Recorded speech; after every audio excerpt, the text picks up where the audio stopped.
What bullshit is still being taught to children? It doesn't matter who started it. Such bullshit. It absolutely matters who started it. If you punish a child for arguing, fighting over something they didn't start, the child will be confused, and rightly so. It goes against everything we tell children about fairness and rule of law. Your school record will follow you your entire life. My record from Mount Lebanon didn't make it to Venetia School. Venetia record didn't make it to McMurray, only a few miles away. Entering college, nobody knew anything about the schools I'd attended. In Denmark, the ABC song consists of 28 letters because we didn't used to count W for some reason. However, now we obviously do count the W, but the song was never updated, and many adults thinks me an idiot when I say there are 29 letters in our alphabet. It truly pisses me off. Ignore bullies and they'll leave you alone. When you do that, one of two things are likely to happen. Either they'll mess with you more, or they'll move to someone else and bully them. If you stand up to bullies, they back down. The earlier in life you put these people in their place, the less likely they'll develop their bad behavior as a lifelong practice. None of the solar system models are even remotely to scale. Edit. As many people have pointed out, there are scale models, but they are very, very large. The issue I was referring to was classroom models, which are often not clearly marked as not to scale, and often screw up the size of the planets.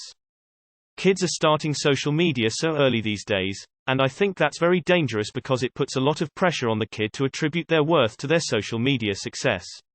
I also think parents are way too open with their social media when it comes to their kids, and it's totally a violation of the child's privacy, of which some parents will never admit. That adults know what they're doing. That cracking their knuckles will destroy their hands.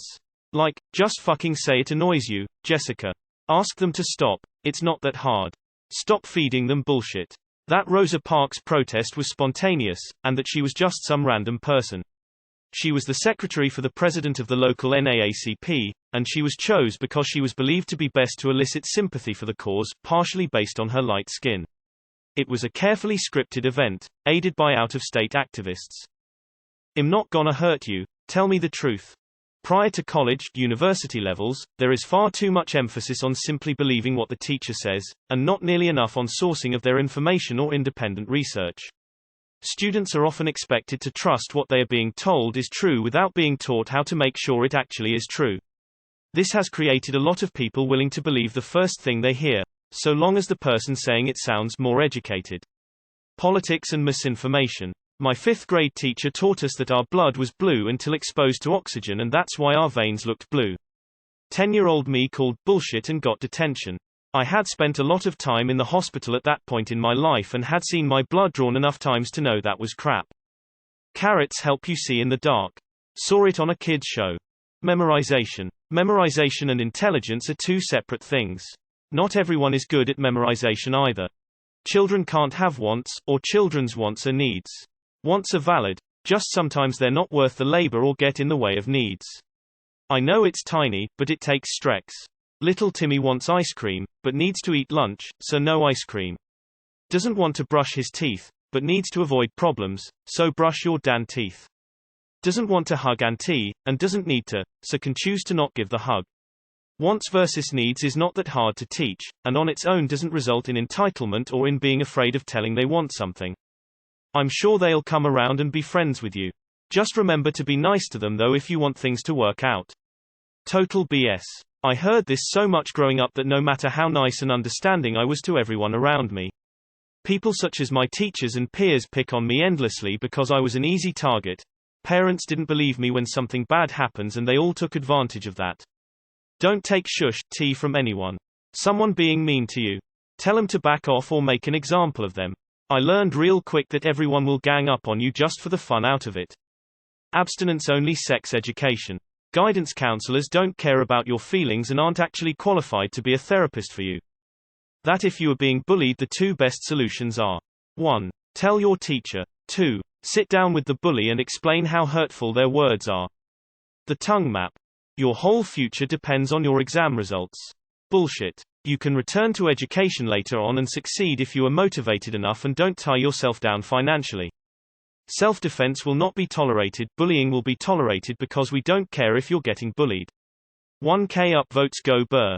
Studies are more important. There will be time for friends later. As an adult who cannot speak to people, I'll tell you now, you need to learn how basic communication skills early in life, because later on people will be complete assholes and won't give you the time of day.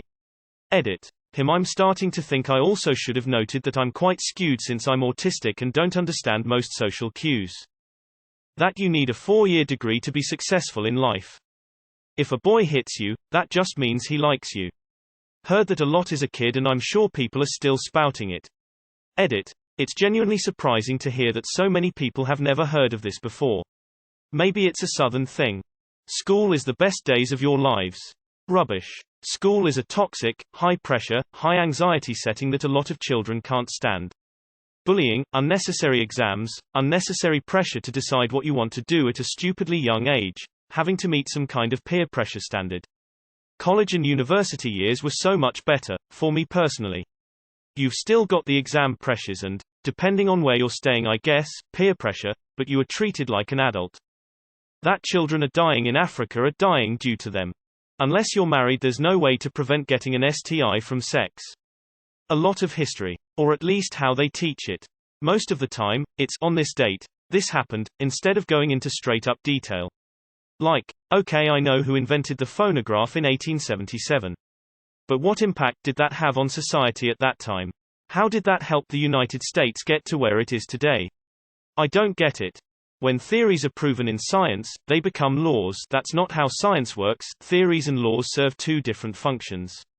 Laws describe what is happening, typically as a mathematical formula. Theories describe why. This is why grown-ass adults to this day still use the dumbass, it's just a theory, line. Not so much what is still being taught, but the lack of teaching of the following in the 21st century is ridiculous. Lack of financial intelligence and teaching them that social media is not real. Don't talk to strangers, makes it a lot harder to do my job. He's just picking on you because he likes you. That professionals have all their math formulae memorized. They don't. Look in a journal involving hard sciences and you'll always find lists of minor errors the magazine or the writers made. Or there will be studies disproving theories because they contained mathematical errors. Having algebra formulae memorized is a good thing, but not everyone, including mathematicians, will remember all those things when they need it. And you know what they do when they forget? They look it up online. Boys don't cry. As an Alaskan, where Alaska and Hawaii are actually located on a map.